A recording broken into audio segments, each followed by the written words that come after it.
Gusto mo bang maging updated sa balita at mapasaya ang inyong araw? I-scan ang inyong mga Digibox at hanapin ang Highland TV. Ang aming channel, nakadepende sa inyong lokasyon. Para naman sa mga gumagamit ng free TV o digital smart TV, posisyon ang inyong antena sa labas ng bahay at hanapin ang Channel 44. Pwede rin kaming subaybayan live sa Regional News Group Luzon Facebook page at RNG Luzon YouTube channel. Araw-araw tumutok para sa mga balita, latest updates at kulitan tuwing umaga. Recount the narratives that matter with these simple steps. Rescan your Digiboxes and look for Highland TV on the list. Make sure to reposition your antennas for those watching through digital smart TVs. Catch us beyond the screen through our social media platforms on the Regional News Group Luzon Facebook page and RNG Luzon YouTube channel. So hit that notification bell for more updates.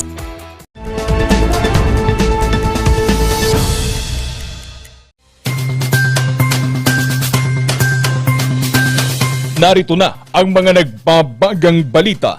Rebelding NPA, patay. Mga pamilyang apektado sa bakbakan sa Ifugao, lumikas na. Bahay na sunog sa Tuguegarao City. Sunog, umabot sa ikalimang alarma. Problema sa droga sa lungsod ng Baguio, wawakasan na. Pulso ng mga Pinoy sa Administrasyong Duterte. Alamin, New Clark City, hotspot ng sports at turismo. Bentahan ng carrots, bagsak presyo dahil sa smuggling. Cafe sa Baguio, alok ay tulong sa mga lokal na mga magsasaka at negosyante.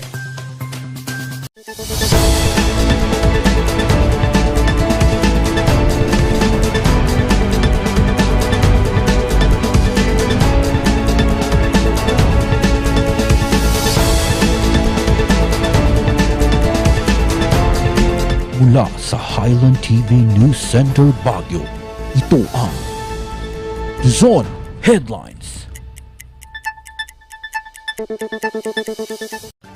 Daimbag Garabi, Amyanan na Luzon, hatid namin ang mga pinakabago at mainit na balita.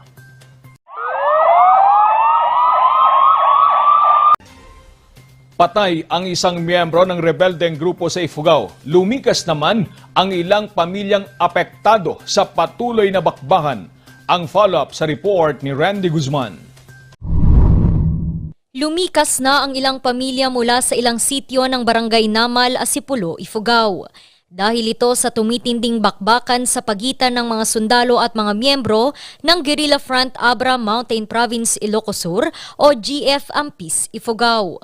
Nag-evacuate na po sila ma'am sa barangay proper sa elementary school.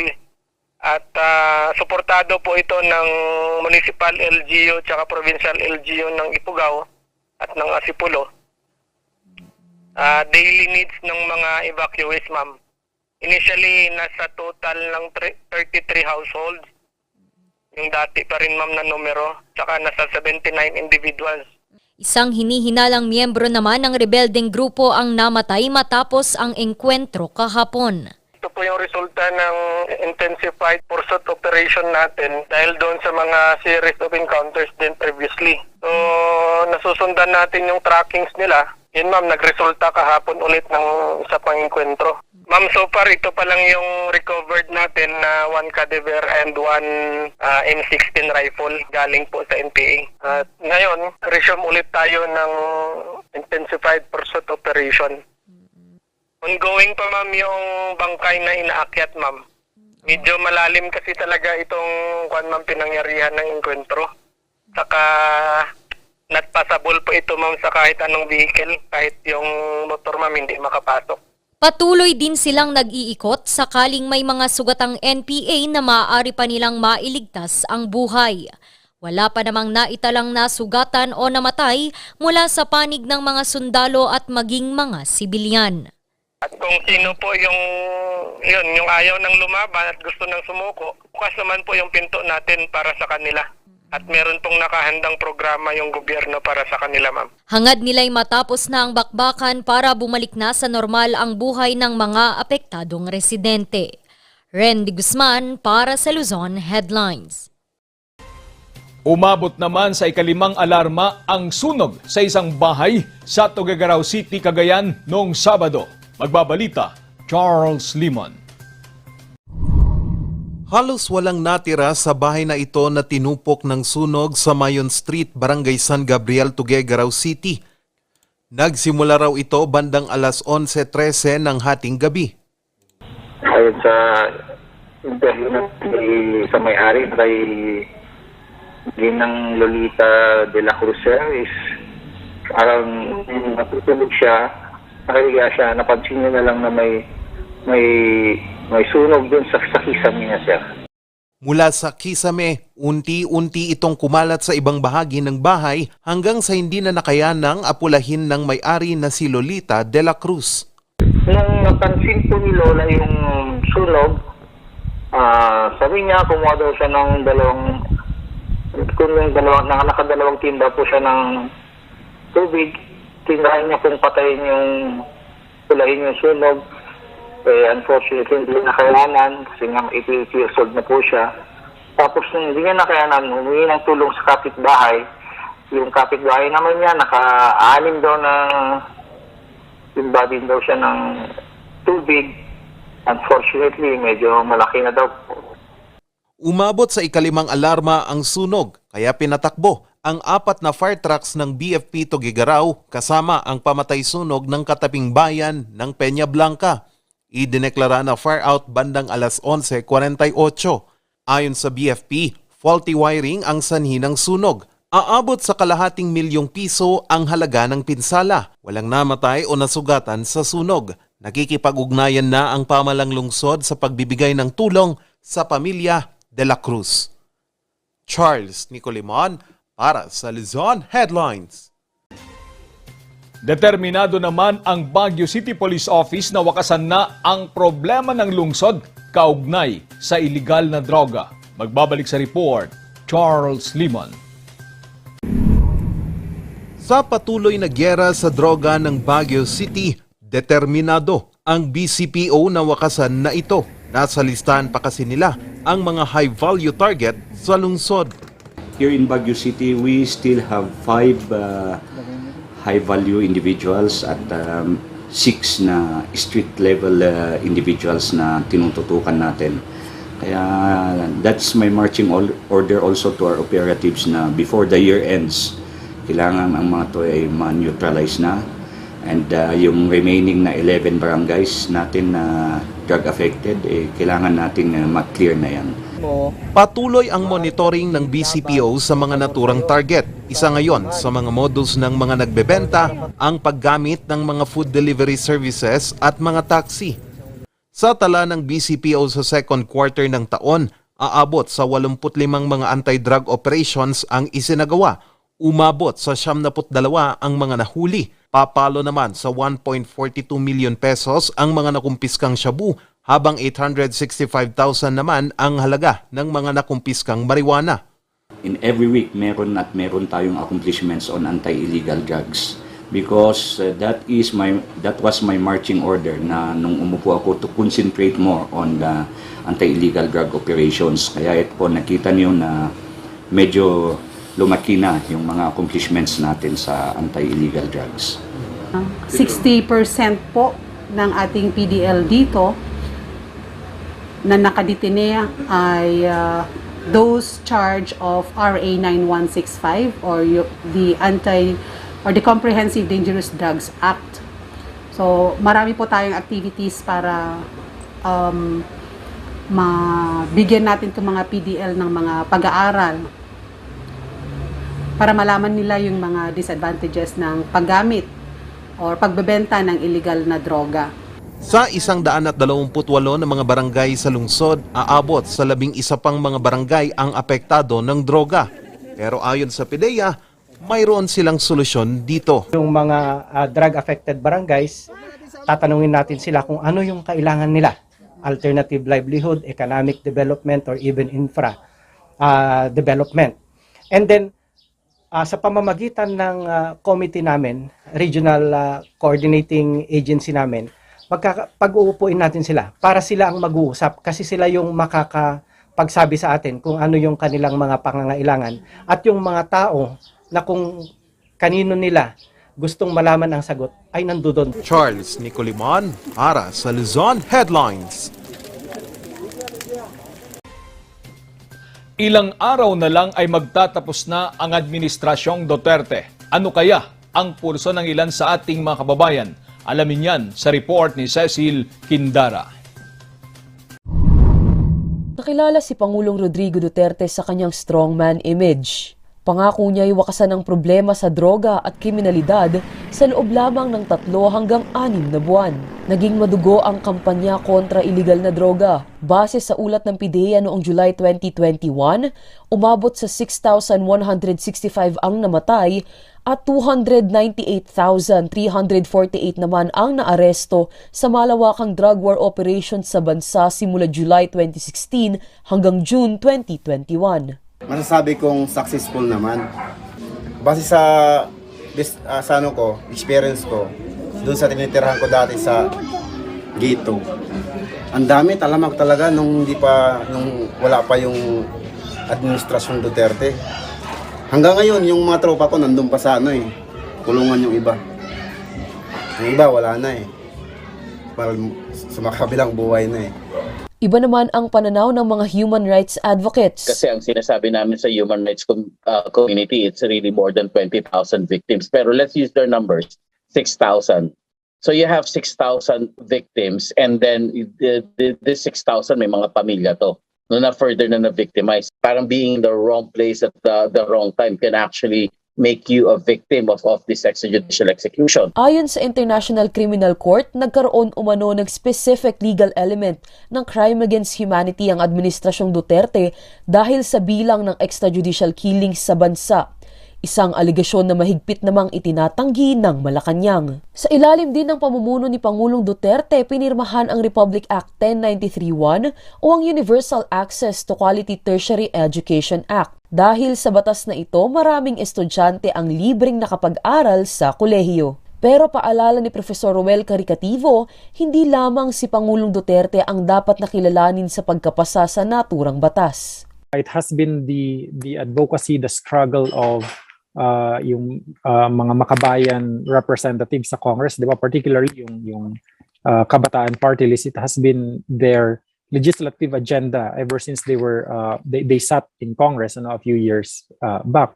Because as president, parang his job was just to sign the bill. I would say that credit for education goes to, of course, the students and the students overall who have been clamoring and lobbying for and calling for free education for the longest time. Sinubok naman ng COVID-19 pandemic ang katatagan ng pamahalaan sa pagtugon sa nasabing sakit.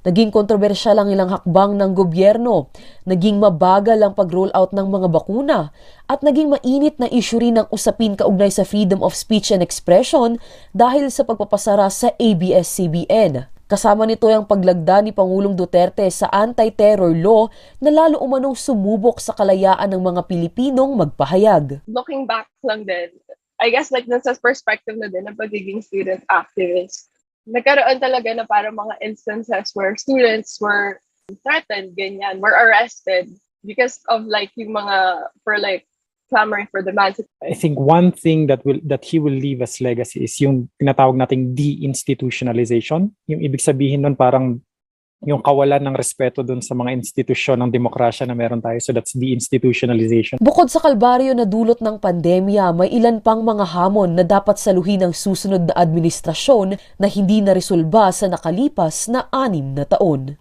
Cecil Quindara para sa Luzon Headlines. Susunod, New Clark City bukas na sa publiko. Yan at iba pang balita. Abangan!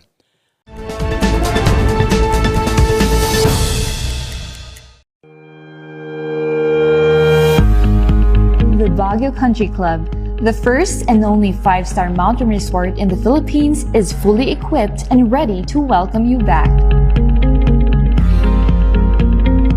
The club has thoroughly worked on adapting to the new normal. The usage of any of the facilities and amenities of the club is governed with specific rules, regulations, and procedures in accordance to the medical, physical distancing, and disinfecting protocols. And as you return back here to your second home and make new memories with us, we assure you that at the Baguio Country Club, You do not have to worry because we can assure you that the club continuously puts great importance to the health, safety, and wellness of its members, guests, and employees. Coronavirus. Dahil dito, may mga bagay na hindi mo na magagawa. Ngunit, may katuwang ka. PDA or Pau de Arco Herbal Capsule na may antiviral quercetin at immunity booster. Mag-PDA or Pau de Arco Herbal Capsule araw-araw para iwas sakit, iwas virus. PDA. Proteksyon, depensa, alay sa kalusugan. PDA or Pau de Arco Herbal Capsule is available in all leading drugstores nationwide. Another quality product of Aldrich Corporation.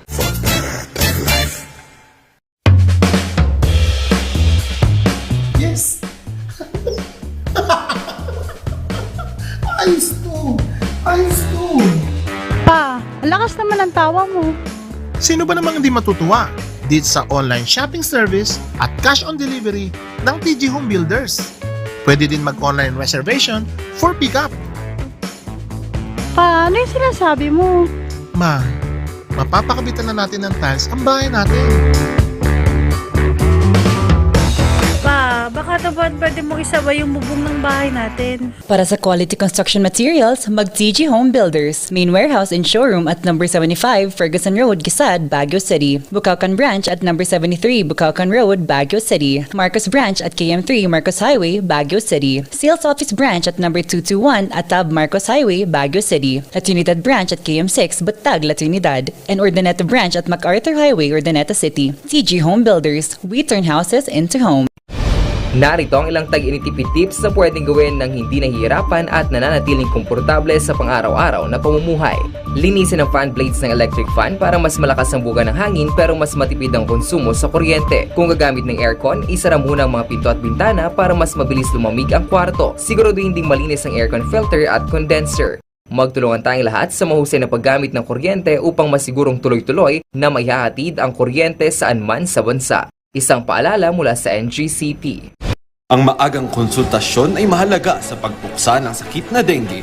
Ngunit, ang tanong ng sambayanan, sapat nga ba ito? Aha! Masigasig, maliksi, protektado at mapagmatyag, yan ang dapat mong taglayin. Hanapin ang pinagpupugaran at wasakin ito. Hello? Nahanap ko na po yung nungga. Kailangan ko na po kayo. Sige po, Master. Suportahan ng fogging at spray. Katapusan mo na, mosquito man.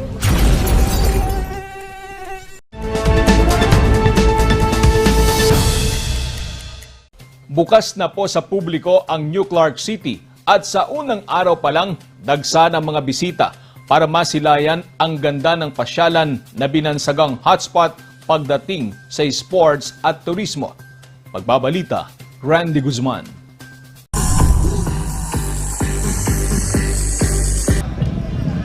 Sa harap ng libu-libong bisita, inaba ang ceremonial banner ng New Clark City noong Sabado. Now reopen. 4, 3, 2, 1, go!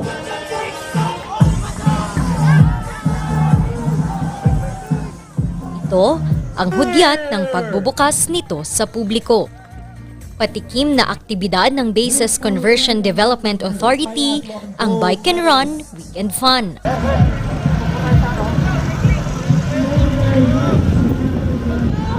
Pinasilip din ng mga world-class sports facilities at mga parke. The New Clark City facilities are definitely at par with the world-class facilities in these international areas. And I think with that, it really encourages us athletes that if we can train here, we can definitely still compete at that elite level, in the world-class athlete level. Inspirado raw ang mga atleta sa bansa dahil mayroon ng world-class sports facilities ang bansa. Now, this is a dream come true for everyone, for the athletes, for us dreaming of a decongesting Metro Manila, having a resilient, sustainable new metropolis filled with all the best features around the world. Pagsapit ng gabi, jamming ang mga bisita sa street concert. Ayon kay Ari Perez ng DCDA, Walang duda na malaki ang maiaambag ng New Clark City sa pagbangon ng ekonomiya. Our vision of strengthening Central Luzon, building the 93.77-kilometer SC-TEX, watching Clark grow into a prime destination for investments, tourism, and job generation. We took heart, build, build, build.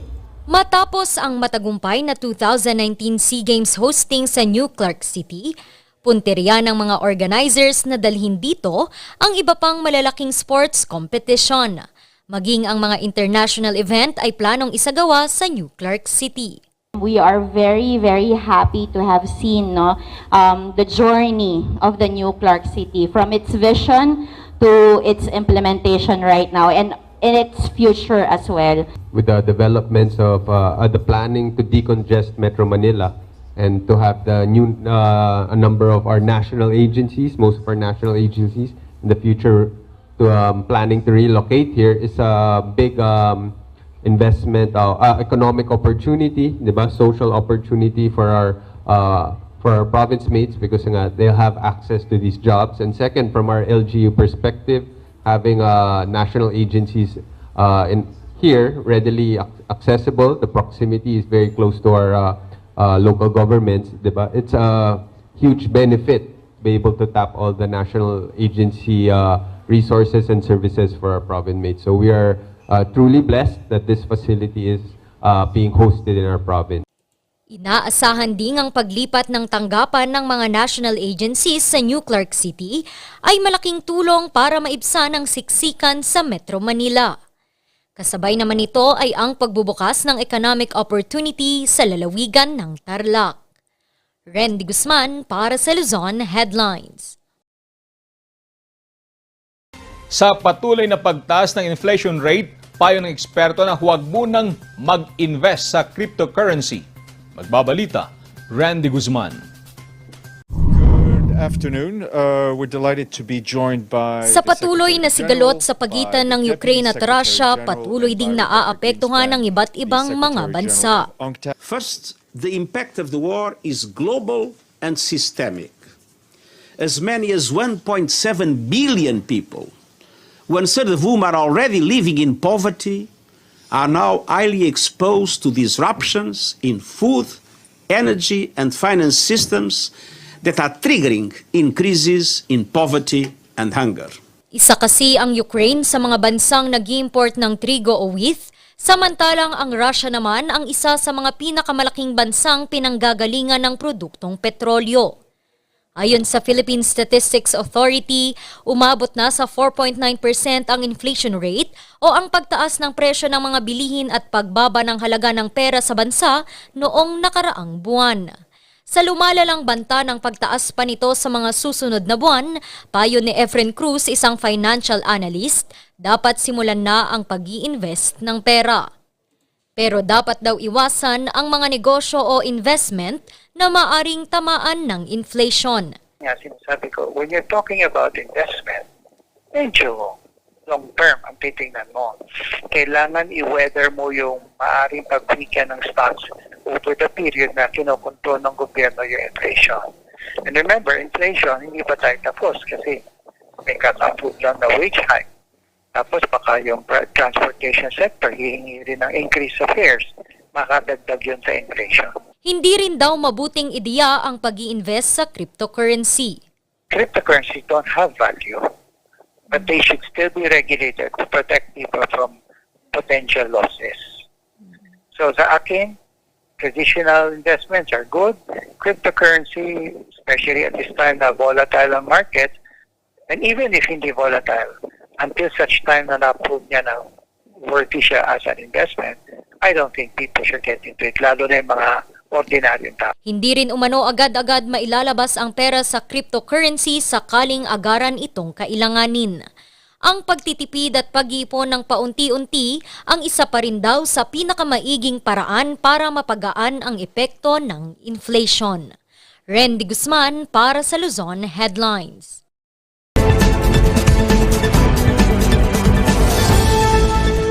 Marami ang nag-aakala na ating mga kababayang Kristiyano na nakapag-asawa for the second time, na pag nag-convert sila sa Muslim, ay immune sila from persecution for bigamy. That is not true, because conversion to Muslim does not guarantee immunity from prosecution for bigamy. The law here is PD 1083, otherwise known as the Code of Muslim Personal Laws of the Philippines, and Article 349 of the Revised Penal Code. And dun sa Revised Penal Code, ang taong mag-asawa, despite the fact that he has a pre-existing marriage, is guilty of bigamy and can suffer a penalty of prison mayor, 6 to 8 years in prison, unless the spouse has been presumptively declared dead or dead by natural causes.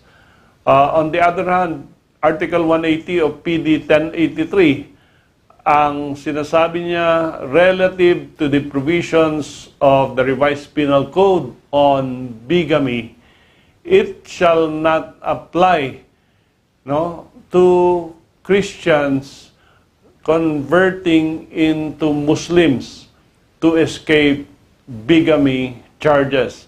It shall only apply to Muslims. Yung Muslims can marry up to 4 or 5 depending on their capacity to support. And there is no crime of bigamy. However, if you are a Christian and for purposes of evading prosecution ay mag-Muslim ka, mag-convert ka into Muslim, then you shall be still prosecuted for bigamy.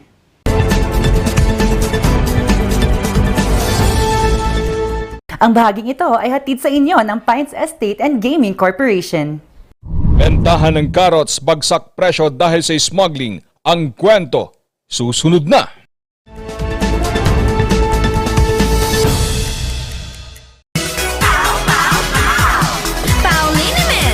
Masakit ba ang likod, ang kasu-kasuan?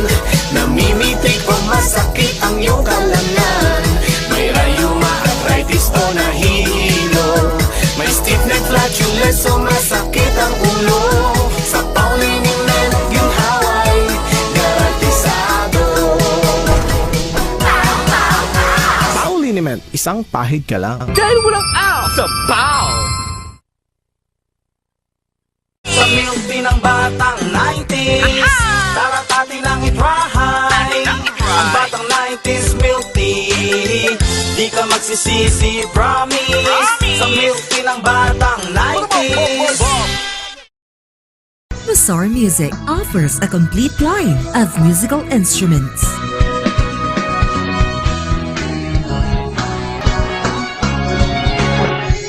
Mazar Music, Baguio's pioneer in online music and art lessons.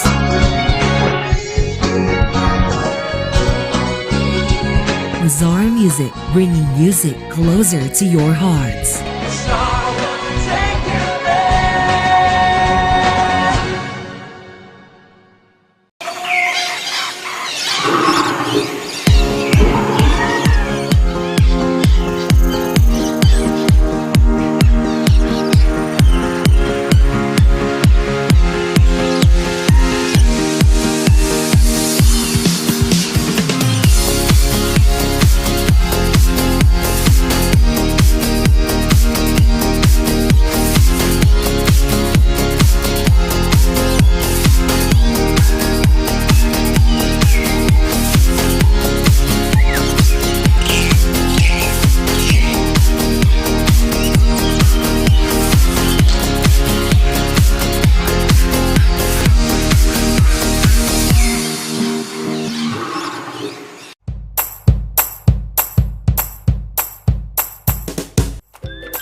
Best sellers that we have are the pork sisig, sizzling liempo, quarter leg, and then we have the sizzling beef pares as well.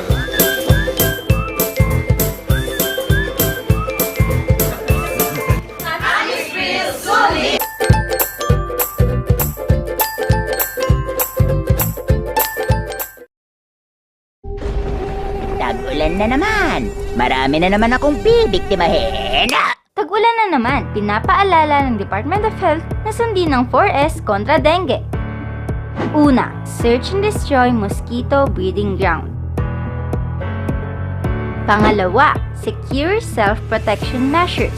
Pangatlo, seek early consultation. At higit sa lahat, support fogging to prevent impending outbreaks. Ugaliing sundin ng 4S ng DOH dahil stay safe at home ka na, then get out ka pa!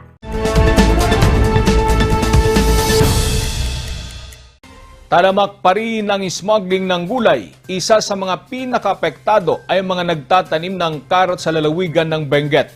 Nanindigan naman ang pamahalang panlalawigan na patuloy silang nakikipag-ugnayan sa mga kinaukulang ahensya. Magbabalita, Randy Guzman. Kumalat noong weekend ang litrato ng mga carrots na ibinebenta na lamang ng 10 piso kada kilo para makabawi man lang kahit panggasolina. Ayon sa League of Associations at La Trinidad Vegetable Trading Post, kalbaryo na nila ito mula pa Agosto noong nakaraang taon. Ganun pa rin ang bibili lang ng mga buyers ngayon ay yung mga super first class talaga. So mga class A lang yung talagang napepresyohan, ay yung mga second class, ay yung mga medium, mga third class hindi na talaga nabibili. O kung nabili man, masyadong mababa yung presyo, below cost of production na siya. Ayon sa Department of Agriculture Cordillera, epekto pa rin daw ito ng smuggling ng gulay. Dati yung ating carrots ay binibili naman lahat kahit palaspasan yan or pili. But for now, why is it that carrots buyers for that matter only get yung Super XL? Based on interviews namin na hindi naman talagang na-formalized, ang sabi, random sampling lang namin sa interviews, ang sabi nila, this is already comparable to other carrots daw in the market. So ano kaya yung other carrots? Kung ang nagproduce lang ng carrots significantly, saan kaya ang source ng other carrots na sinabi? We have an inkling na meron siguro. Meron pa rin ang smuggling. Ayon naman sa pamahalaang panlalawigan ng Benguet, patuloy ang koordinasyon nila sa mga kinauukulang ahensya. Tuloy nakipag-coordinate na tayo dyan sa opisina ng Customs sa Department of Agriculture. So initially, noong pang January hanggang election time, nag-ano na yung Customs sa Department of Agriculture, may ginawa na sila na parang committee on smuggling. Kaya nanghuhuli na sila that time. Pinagpaplanuhan din ang pagpili ng kooperatibang mag-i-import ng abono mula sa ibang mga bansa. So diretso na sila yung mag-i-import ng abono para at least pagka nag-import sila, tax-free yun. Kasi cooperative nga. So magiging mas mababa yung pangbenta natin sa mga farmers. Ang pagpapaganda ng marketing at packaging hindi lamang ng mga gulay kundi maging ng iba pang produkto gaya ng kape at strawberry ay pagtutuunan din ng pansin ng pamahalaang panlalawigan. Plano ring magtayo o kumuha ng sariling pwesto sa ilang mga lugar. Magsisilbi itong bagsakan ng mga gulay na iaangkat mula sa Benguet para mas mabilis makabenta ang mga magsasaka. Randy Guzman para sa Luzon Headlines. Sa iba pang balita, hinahangaan ngayon ang isang cafe sa Baguio City. Nakakatulong kasi ito sa mga magsasaka at mga lokal na negosyo. Magbabalita, Charles Liman. Sa unti-unting pagbabalik normal ng turismo sa Baguio, alok ngayon ng isang cafe sa lungsod ang alfresco at fresh dining experience. Nagbukas ang cafe Nobyembre noong nakaraang taon. Kaagapay dito ang mga kapamilya, kaibigan at mga lokal na mga negosyo. Kaya ngayon, Panahon naman para ibalik ni Chef Benjamin ang tulong na ito sa mga naniwala sa kanya. Well, mostly all of my ingredients are local produce, and the special ingredients are from partners. We partner each other in helping. That's why I love it here. They reach out to other local restaurant owners. Alok din ng cafe ang mga Instagrammable na mga lugar kung saan pwedeng mag-selfie habang inaantay ang order. Kaya si Joni pinili ang lugar na ito upang ipagdiwang ang kaarawan ng anak niya.